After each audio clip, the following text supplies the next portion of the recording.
বলে আমি তো পারি না, কিন্তু আমাকে পারাচ্ছে।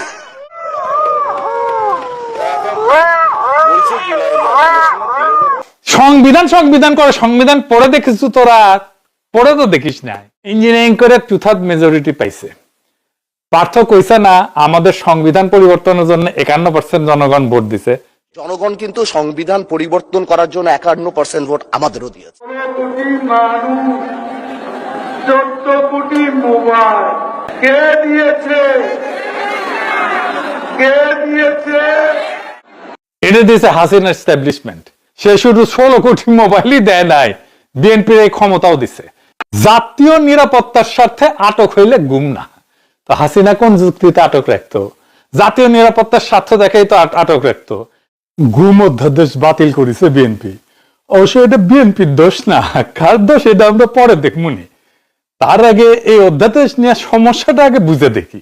আমরা জানা না কম বুঝি, তারা ঘাবড়ে যায় জ্ঞানের কথা শুনে, তাই হাঙ্গারে না দূর পাঠায়। জ্ঞানজাম বাদিছে তাহলে কি কি বিষয় নিয়ে? সংসদের কাজ তো আইন বানানো, ব্রিজ রাস্তাঘাট করা কিন্তু সংসদের কাজ না, এমপির কাজ না। যেই টাইমে সংসদ থাকে না সেই টাইমে যদি একটা আইনের দরকার হয় তাহলে সরকার কি করবে? সংসদ না হয় গত 1.5 বছর ছিল না, কিন্তু এখনো সংসদ আছে, কিন্তু সংসদ মুলতবি হয়ে যাবে কিছুদিন পরে। যখন মুলতবি থাকবে, সংসদ বসবে না, মিটিং হবে না, তখন কি করবে সরকার? যদি আইনের দরকার পড়ে তখন সে অধ্যাদেশ বানায় কাজ করবে। এখনো এই সরকার অধ্যাদেশ বানাইতে পারে। দুধের স্বাদ তো ঘোলে মিটানো যায়, গোস্ত নাই পারে ঝোল দেওয়া হয়, উঙ্কায় আর কি। কিন্তু নিয়ম হইতেছে পরে যখন সংসদ বসবি তখন এই অধ্যাদেশটা সংসদে পেশ করা লাগবে। সংসদ হয় সেইগুলাকে আইন বেনে দিবে অথবা বাদ করে দিবে। অন্তর্বর্তীকালীন সরকারের সময় তো সরকারের সময় তো সংসদ ছিল না, তাই তারা অধ্যাদেশ জারি করে সরকার চালাইছে। ইউনূস সরকার জারি করা 133টা অধ্যাদেশের মধ্যে 98টা অধ্যাদেশ আইনে পরিণত করতে সংসদে বিল আকারে উত্থাপনের সুপারিশ করছে বিএনপি। বাকি 15টা অধ্যাদেশ সংশোধন করে বিল আকারে উপস্থাপন করার সুপারিশ করছে। আর 20টা অধ্যাদেশ আপাতত আর আইনে রূপান্তরিত হইতেছে না, মানে কার্যকারিতা হারায় যাইতেছে, ওই অধ্যাদেশ আর থাকবে না। এগুলোর মধ্যে আছে গণভোট অধ্যাদেশ, গুম প্রতিরোধ অধ্যাদেশ, মানবাধিকার কমিশন শক্তিশালীকরণ অধ্যাদেশ, দুর্নীতি দমন কমিশনের ক্ষমতা বৃদ্ধি অধ্যাদেশ, বিচার বিভাগের আলাদা সচিবালয় অধ্যাদেশ, বিচারক নিয়োগের পদ্ধতি সংক্রান্ত অধ্যাদেশ। এইগুলা গুরুত্বপূর্ণ অধ্যাদেশ। প্রশ্ন হইতেছে এইগুলা কেন আইন বানাইতেছে না বিএনপি? একটা একটা করে আলাপ করা দরকার। আজকে আমরা শুধু গুম নিয়ে আলাপ করব। আপনাদের মনে আছে সেনাবাহিনীর যে সমস্ত সদস্য গুমের সাথে জড়িত তাদের সামরিক আইনে বিচারের দাবি তুলেছিল ওয়াকারানন্দ প্রভুপাদ। এরপরে অনেকে এই দাবিতে মাঠে নেমেছিল। প্রভুপাদ কেন আবদার ধরেছিল মার্শাল ল কোর্টে বিচার করতে দিতে হবে? কারণ সেনাবাহিনীর মরাল নাকি নষ্ট হবে যদি তাদের আইসিটিতে বিচার করা হয়। মার্শাল ল আইনে গুম কোনো অপরাধ না, তাই মার্শাল ল কোর্টে বিচার করলে সবাই খালাস পেয়ে যাবে। কর্নেল ফারুক, মেজর ডালিমকে মার্শাল ল কোর্টে বিচার করা হয়েছিল। অপরাধ করলে বিচার হবে। গত 15 বছরে সেনাবাহিনীর মরালকে ঘুমাইতেছিল। নির্বাচনের আগে ওয়াকানন্দ প্রভুপাদ গুম খুনে জড়িতদের রক্ষার জন্য বিভিন্ন রাজনৈতিক দলের নেতাদেরকে সাথে নিয়ে নানা প্রস্তাব দিয়ে আসতেছিল যে আমরা নির্বাচনে হেল্প করব, তোমাকে জিতাই নিয়ে আসবো। কেউই টোপ গলে নাই, বিএনপি টোপটা গিলিছে। ইঞ্জিনিয়ারিং করে 2/3 মেজরিটি পাইছে। পার্থ কইছে না আমাদের সংবিধান পরিবর্তনের জন্য 51% জনগণ ভোট দিছে। শুনেন, জনগণ কিন্তু সংবিধান পরিবর্তন করার জন্য 51% ভোট আমাদেরও দিয়েছে। এই যে 2/3 মেজরিটি নিয়ে কলার ঝাঁকানো পার্থর, এটা বিএনপির দরকার ছিল, বিএনপির দেওয়া হয়েছে। এটা খুবই ক্রুশিয়াল। এই 2/3 মেজরিটি কে দিছে? 16 কোটি মানুষ, 14 কোটি মোবাইল কে দিয়েছে?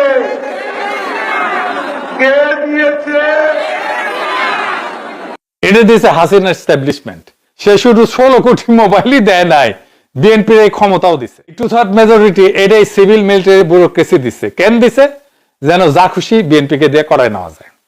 গুমের বিচারে সুপিরিয়র রেসপন্সিবিলিটি, তার মানে ঊর্ধ্বতন কর্তৃপক্ষের দায়, যে গুম করবে তার কমান্ডারদেরকেও বিচারে আওতায় আনা হবে। এটাই শুরু থেকে ওয়াকারানন্দ প্রভুপাদের আপত্তি ছিল। তাই বিএনপি ক্ষমতায় আসার সাথে সাথে যে দাসখত লিখে দিয়ে এসেছে তার মধ্যে সবচেয়ে গুরুত্বপূর্ণ ছিল গুম অধ্যাদেশ বাতিল করতে হবে। আমি বেনে বেনে করছি না। শিলং সালাউদ্দিন নিজেই কইছে যে পূর্বের অধ্যাদেশে সংজ্ঞাগত কিছু জটিলতা ছিল যা গুমের প্রকৃত নির্দেশদাতা শনাক্ত করা কঠিন করে। তা শনাক্ত করা কঠিন মানে কি? মানে সুপিরিয়র রেসপন্সিবিলিটি ক্লজ, ঊর্ধ্বতনের দায়িত্ব, এটা কাজ করতেছিল, কমান্ডারদের ধরা যাইতেছিল, সেটাই সমস্যা। ওয়াগানন্দ প্রভুপাদের সমস্যা, শিলং সালাউদ্দিনেরও সমস্যা। সালাউদ্দিন নিজের মুখে কবুল করে দিচ্ছেন কেন বাতিল করলো এই গুম অধ্যাদেশ। বুঝেছেন তো কার দোষ? হ্যাঁ, তুমি ছায়াবাজি পুতুল রূপে বানাইয়া মানুষ, যেমনি নাচাও তেমনি নাচি, পুতুলের কি দোষ, বিএনপির কি দোষ? এটা ওয়াগানন্দ প্রভুপাদের দোষ। সে চাইছে, সেই নাচাইতেছে পিছন থেকে। সে নাকি নতুন করে এটা করবে ঘুমের, তো ওইটাতে গুমের সংজ্ঞা বদলাবে। জাতীয় নিরাপত্তার স্বার্থে আটক হইলে গুম না। তো হাসিনা কোন যুক্তিতে আটক রাখতো? জাতীয় নিরাপত্তার স্বার্থ দেখাই তো আটক রাখতো। বিএনপি একই কাম করতে চায়, সেই লাইসেন্স চায়, তাহলে গুম প্রতিরোধ আইন করে লাভ কি? জাতীয় নিরাপত্তার কারণ দেখা আটক রাখলে সেটা যদি গুমই না হয় তাহলে তো গুম প্রতিরোধ আইন বানানোর দরকার নাই। কিরকম জাউরমু দেখেছেন? হ্যাঁ, 2 মাস হয়নি জাউরমু শুরু করে দিছে। বিএনপি যে গুম অধ্যাদেশ বাতিল করলো, তো বিএনপির আর্গুমেন্টটা কি? অনেকগুলো আর্গুমেন্ট আছে, আমরা সবগুলো একটা একটা করে দেখতেছি আর সবগুলোই খন্ডাইতেছি। কারণ হিসাবে আইন উজির কইছে গুমের শাস্তি মাত্র 10 বছর ছিল, তাই এটা নাকি বাড়াইবে ন্যায় বিচার নিশ্চিত করার জন্য। আগে যারা অপরাধী সর্বোচ্চ শাস্তি মৃত্যুদণ্ড কিংবা যাবজ্জীবন কারাদণ্ড, গুমের যে আইনটার কথা বলা হয়েছে অর্ডিন্যান্সে, সেখানে 10 বছর পর্যন্ত সাজা দেওয়ার সুযোগ রাখা হয়েছে। মাননীয় স্পিকার, শুনেছেন? এবার দেখেন গুমের শাস্তি কি ছিল গুম অধ্যাদেশে, দেখেছেন? মৃত্যুদণ্ড ছিল। তাইলে কেন মিশা কথাটা কইলো এ ভালসুন টাকলা? আর কিছু না, যুক্তি নাই, কোনো আবিষ্কার করেছে এই যুক্তি। আর এমনই বেকুব, সে মনে করে কেউ বুঝবে না, তারা ধরতে পারবে না। হ্যাঁ, এ টাকলা ভালসুন যে যুক্তিগুলা মাশাআল্লাহ কই থেকে আবিষ্কার করে আল্লাহ জানে। উনি নাকি উকিল, আদালতে কি বালের যুক্তি দিত কে জানে। আরো কে কি কইছে এটা গুমের সাথে যুক্ত না, তাও এটা দেখেনি। সদস্যদের উদ্দেশ্য করে কইছে আপনারা, বলছে যে 72-এর সংবিধান মানেন না, অথচ এই সংসদ সদস্য হিসেবে শপথ নিয়েছেন ওই সংবিধানের আলোকেই। সংবিধান প্রেমী এসে গেছে। 72-এর সংবিধান হাসিনার চাইতে বেশি প্রেম 72-এর সংবিধানের সাথে। এই আন্তর্জাতিক খ্যাতি সম্পন্ন গেজেটেড বালচিউন, বালচিউন, বিরোধী দল কইছে নাকি রে যে 72-এর সংবিধান মানি না? কই কইছে? দেখা কই কইছে? জামাত এনসিপি ধরবেন তারে, প্রমাণ দিতে কইবেন, নয়তো তার বক্তব্য এক্সপান্স করার দাবি তুলবেন। এনসিপি জামাত বলছে 72-এর সংবিধান সংস্কার করতে হবে এবং গণভোটে জনগণ সেই সংস্কারের পক্ষে রায় দিছে। সংবিধান সংস্কার করতে চাওয়া আর সংবিধান না মানা কি এক কথা নাকি? এটা ভালচুন। চান্দি থাপড়া দিয়ে তোর বুদ্ধি বের করে দেব। সংবিধানের 142 অনুচ্ছেদে সংশোধনের পদ দিছে, তো তাহলে সংশোধন চাওয়া সংবিধান বিরোধী হয় কিভাবে? বালচুন। তার মানে সংস্কার চাওয়া আর সংবিধানকে না মানা দুটো এক করে ফেলছে। এটা শয়তানি। তাও উকিলি প্যাস হইলে কথা ছিল, এটা কুট না প্যাস। কারণ আরো আছে তার বচন। ওই কইছে জুলাই সনদের 22 নম্বর ক্লজ অনুযায়ী স্বাক্ষরকারী দলগুলা কমপক্ষে 5% নারী প্রার্থী দেবে। বিএনপি প্রায় 5% দিছে, কিন্তু জামাত আর এনসিপি একজনকে মনোনয়ন দেয়। এনসিপি নাকি মনোনয়ন দেয়নি। এনসিপি মনোনয়ন দিছে না, ওরা ধরবেন। এনসিপি তো মনোনয়ন দিছে, কতগুলা নারীকে মনোনয়ন দিছে দেখ বালচুন টাকলা। এবার জুলাই সনদ তো বাস্তবায়ন হইতে হবে, তারপরে না কওয়া যাবে যে মানছে না মানে নাই। আগে তো কবুল কইতে হবে, তারপরে না বাচ্চা পয়দা করে দেখাবে যে পারিস তুই। কবুল না কয়ে বাচ্চা পয়দা করে কইতেছি যে আমি বাচ্চা পয়দা করেছি, আর একজনকে কইতেছে যে জাউরা বাচ্চা কেন পয়দা করে। আবার কইছে জামাত রাষ্ট্রপতি ভাষণ বয়কট করেছে, অথচ রাষ্ট্রপতি স্বাক্ষরিত গণভোট অধ্যাদেশ মানতে চায়। এটা জামাতের নাকি মুনাফিকি চরিত্র। হ্যাঁ, প্রথমত সংসদের ধর্মীয় পরিভাষা ব্যবহার করে বিরোধী দলকে আক্রমণ করা একজন আইনমন্ত্রীর পক্ষে চরম আনপ্রফেশনাল, পার্লামেন্টারি ডেকোরামের একটা লঙ্ঘন। এইখানে স্পিকার নীরব। ব্যাপার সংসদীয় রীতি নীতি, রুলস অফ বিজনেস, ডেকোরাম, এই সমস্ত কিছু জন্ম হয়েছে বিরোধী দলের ভয়েসকে প্রমিনেন্ট করার জন্য। আর সরকারি দল এইগুলাকে ব্যবহার করতেছে নির্লজ্জভাবে বিরোধী দলের কণ্ঠরোধ করার জন্য, স্তব্ধ করার জন্য। আজিব বাত, আজিব বাত। মানে জাউরমোর একটা সীমা আছে তো। মানে এগুলো সব ফার্স্ট ক্লাস আন্তর্জাতিক মানে গেজেটেড জাউরা। এতে একটি গুম আগে থেকে আছে। এ ভালসিউন আগে থেকে কোথায় ছিল? 2024 আগস্টের আগে বাংলাদেশে কোনো আইনে গুম শব্দটা ছিল না, আইসিটি একটাও ছিল না। 15 বছর মানুষ গুম হয়েছে, কিন্তু গুম আইনের চোখে অপরাধী ছিল না। প্রফেসর ইউনূসের সরকার এসে এই আইসিটি একটা গুম ঢুকাইছে, আলাদা করে গুম অধ্যাদেশ বানাইছে। দুইটা একই সরকারের কাজ। এন্ড বিএনপি বলতেছে একটা রাখবো আর একটা ফেলবো। কেন? এন্ড প্রশ্ন হইতেছে কোনটা ফেলতেছে আর কোনটা রাখতেছে, সেটা দেখতে হবে। কেন একটা ফেলতেছে একটা রাখতেছে? আইসিটি অ্যাক্ট আর গুম অধ্যাদেশ একই জিনিস না রে। আইসিটি একটা গুম আছে একটা মানবতা বিরোধী অপরাধ হিসেবে। এর মানে কি? এর মানে হইলে আপনাকে প্রমাণ করতে হবে যে গুমটা একটা বড় পরিকল্পনার অংশ ছিল, ব্যাপকভাবে হয়েছে। একটা দুইটা আইসোলেটেড ঘটনা তো আইসিটিতে মামলা করতে পারবেন না। গুম অধ্যাদেশে এই শর্ত ছিল না। একজনকে গুম করলেও অপরাধ, থানায় যায় মামলা করতে পারতেন। সহজ ভাষায় বলি, আইসিটি অ্যাক্ট হইল বাগমারার বন্দুক, বড় শিকারের জন্য হাসিনার মতো, আসাদুজ্জামান খান কামালের মতো, খুনি জিয়াউল হাসান মতো। আর গুম অধ্যাদেশ হইল ঘরের তালা, প্রত্যেক দিনের সুরক্ষার জন্য এটা দরকার। এখন বিএনপি কইতেছে বাগমারার বন্দুক আছে তাই ঘরের তালা লাগবে না। তো চোর তো রোজ রোজ আসে, বাঘ তো রোজ রোজ আসে না। ঘরের তালা খুলে দিলে চোর ঢুকবে, বন্দুক দিয়ে কি চোরকে গুলি করবে?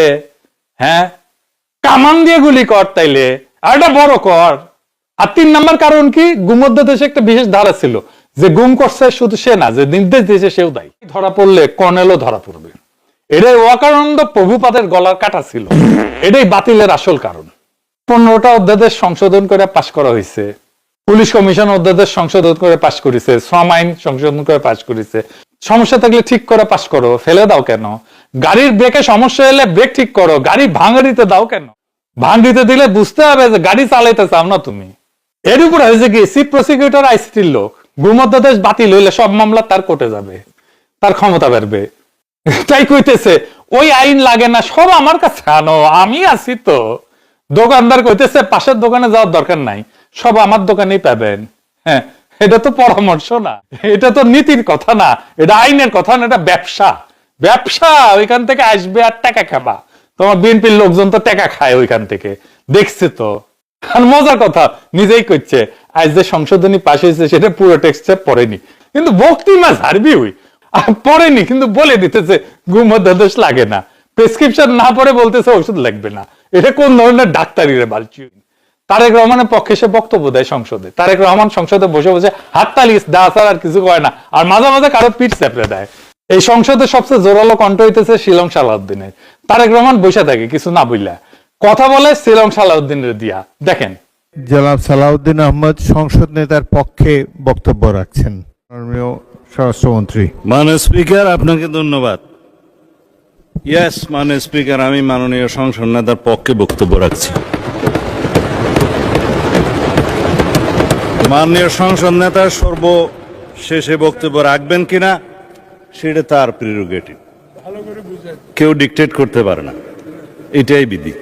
সে দেখেন কনফিডেন্টলি কইতেছে সংবিধান সংস্কার হয় না, সংশোধন হয়। শোনেন, সংবিধান হয় রহিত হয়, স্থগিত হয়, সংশোধন হয়, বাতিল হয়, ইত্যাদি হয়। সংবিধান তো সংস্কার হয় না মাননীয় স্পিকার। সংশোধনকে আমরা সংস্কার মনে করে যদি একসাথে বসতে পারি ভালো।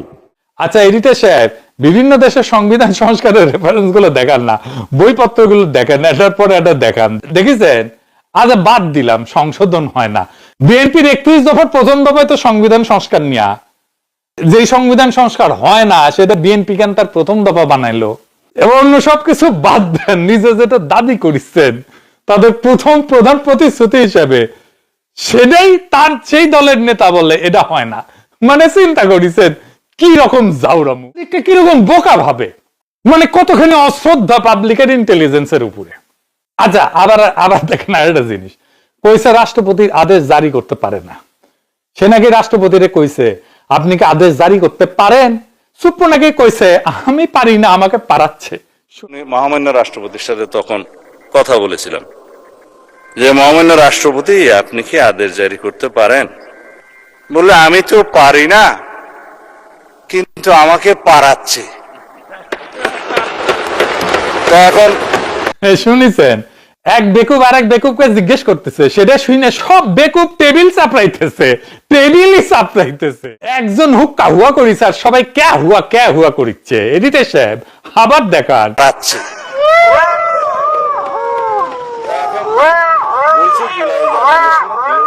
সংবিধান করে, সংবিধান পড়ে দেখিস তোরা? পড়ে তো দেখিস নাই।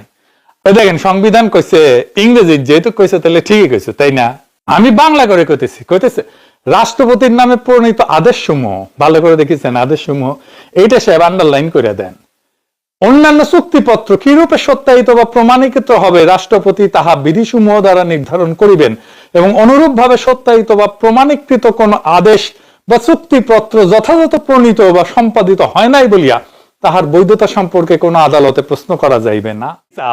যাও রাষ্ট্রপতি আদেশ জারির ক্ষমতায় যদি না থাকে তাহলে সংবিধানে রাষ্ট্রপতির নামে প্রণীত আদেশ সমূহ এই কথা লেখা থাকে কিভাবে?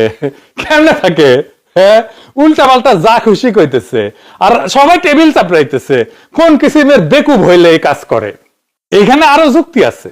শিলং সালাউদ্দিন কইছে যে 7 এপ্রিল 73-এর পরে রাষ্ট্রপতির অর্ডার জারির ক্ষমতা শেষ। আর্টিকেল 152 অনুসারে একটা হচ্ছে ল আর একটা হচ্ছে এক্সিস্টিং লস। আইন এবং প্রচলিত আইন দুই জায়গাতেই আদেশ হচ্ছে বৈধ আইন। অন্যান্য প্রথা, রুলস সবকিছু বৈধ আইন, আদেশও আইন। কিন্তু এই আদেশ হলো ছিল জারি করার ক্ষমতা 1973 সালের 7 এপ্রিলের পর রাষ্ট্রপতির আর রইল না।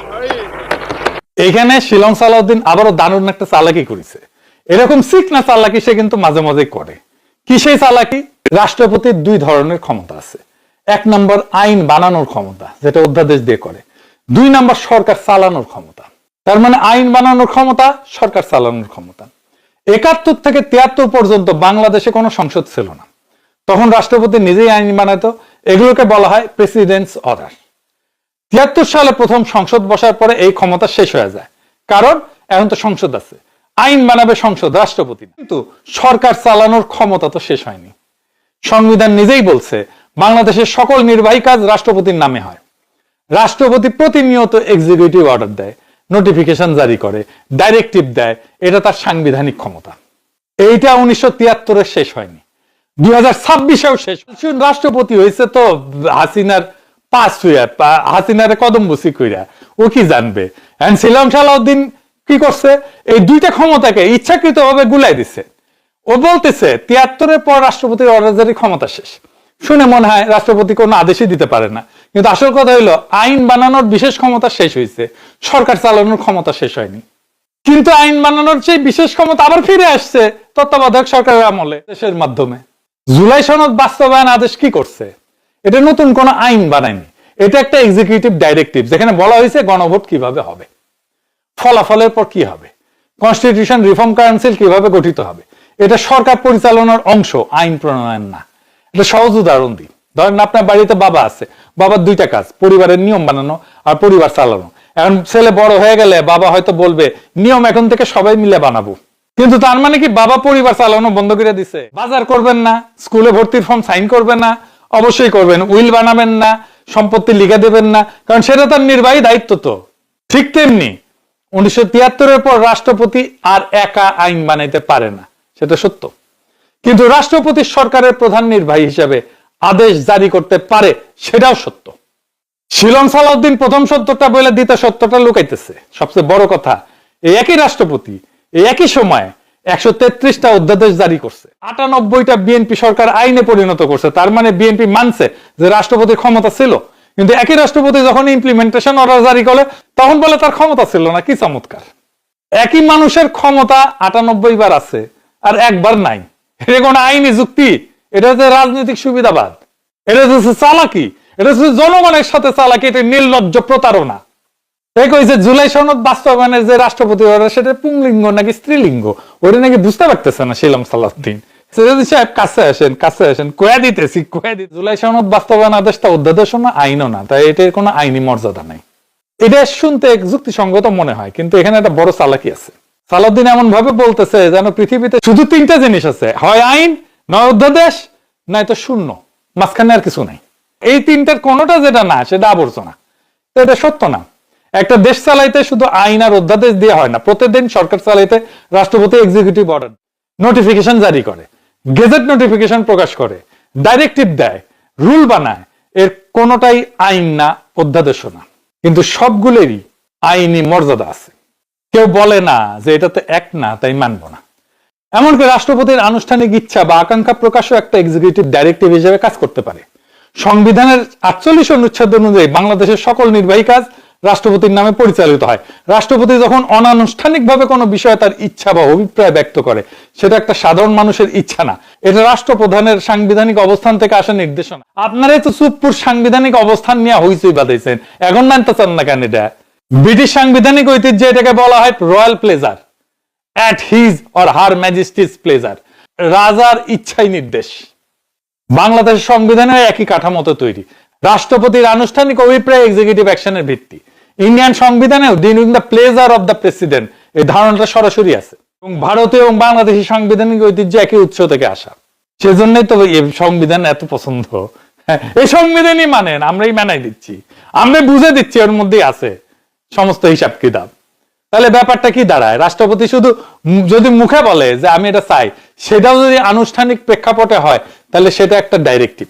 আর যদি জুলাই সনদ বাস্তবায়ন তো মুখে বলা না, এটা লিখিত, গেজেটে প্রকাশিত, আনুষ্ঠানিকভাবে জারিকৃত একটা ইনস্ট্রুমেন্ট, তাইলে রাষ্ট্রপতির ইচ্ছা প্রকাশী ডাইরেক্টিভ হইতে পারে। তাইলে তার আনুষ্ঠানিকভাবে জারি করা লিখিত আদেশ কেন ডাইরেক্টিভ হবে? উদাহরণ দিই, ধরেন আপনি একটা অফিসে কাজ করেন, বস 3 ধরনের কাজ করতে পারে। চাকরির নিয়োগপত্র দিতে পারে, অফিসে পলিসি বানাইতে পারে, আর দৈনন্দিন নির্দেশনা দিতে পারে। এমনকি বস যদি মিটিং এ বলে আমি চাই পরের কোয়ার্টারে এই প্রজেক্ট শেষ হোক, সেটাও একটা ডাইরেক্টিভ।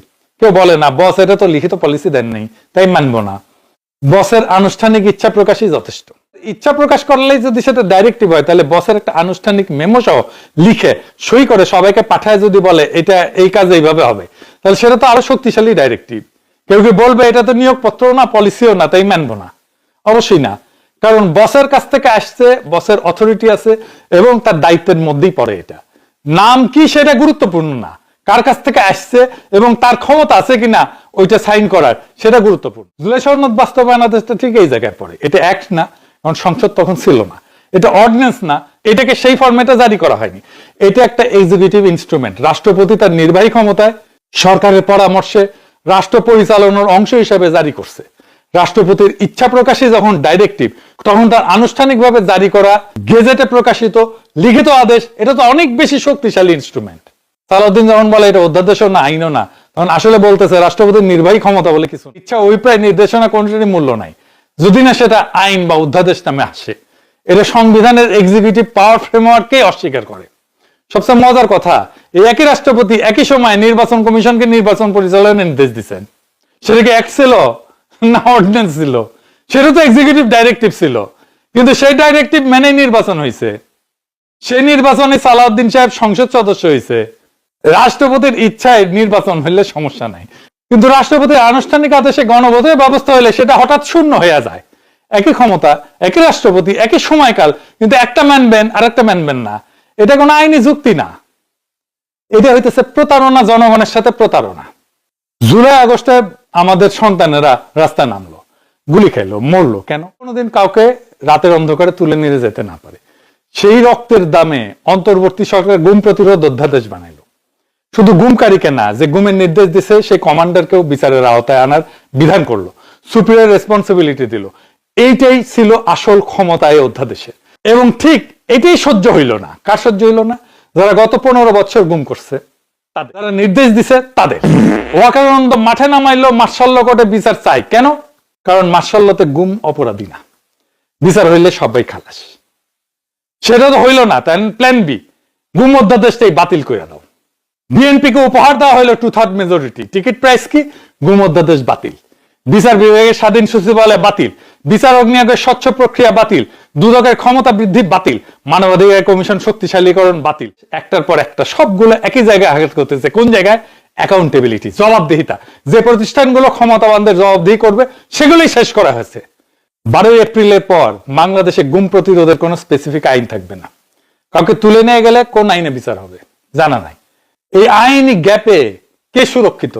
কেউ না। গুমের শিকার পরিবারগুলা, তারা না। কারা সুরক্ষিত? যারা গুমের নির্দেশ দিছিল। তাদের বিচারের পথ বন্ধ হইতেছে 12 এপ্রিল মধ্যরাত থেকে। ওরা ভাবতেছে 2/3 মেজরিটি আছে, যা খুশি করতে পারবো। মনে রাখেন, এই মেজরিটি আপনাদের নিজের না, এটা ধার করা মেজরিটি। যারা দিছে তারা ফেরত নিতে জানে। দিছে ডিপ স্টেট, ফেরত নেবে ডিপ স্টেট।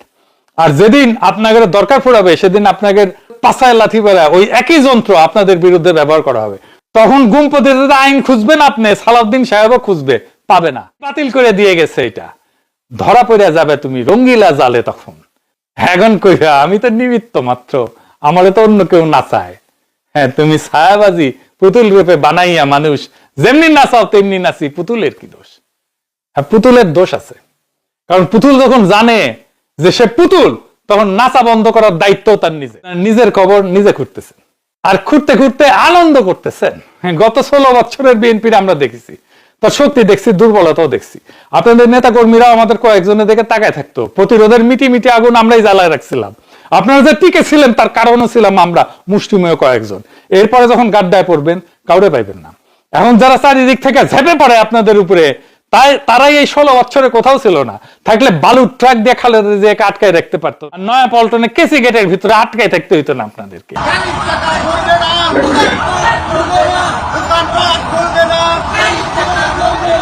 জুলাই তার অসমাপ্ত কর্তব্য সম্পন্ন করবে। এই জুলাইকে যে বা যারা বাধা দেবে তারাই ইতিহাসে রাস্তা করে নিক্ষিপ্ত হবে। আওয়ামী লীগের মতোই লজ্জাজনক গ্লানিময় পতন হবে। জনতার আকাঙ্ক্ষাকে হাত দিয়া বৃথাই ঠেকানোর চেষ্টা করেন না। হাত দিয়ে বলো সূর্যের আলো রুধিতে পারে কি কেউ? গাদ্দারি করে ঠেকানো যাবে না জনজোয়ারের ঢেউ। ইনকিলাব জিন্দাবাদ।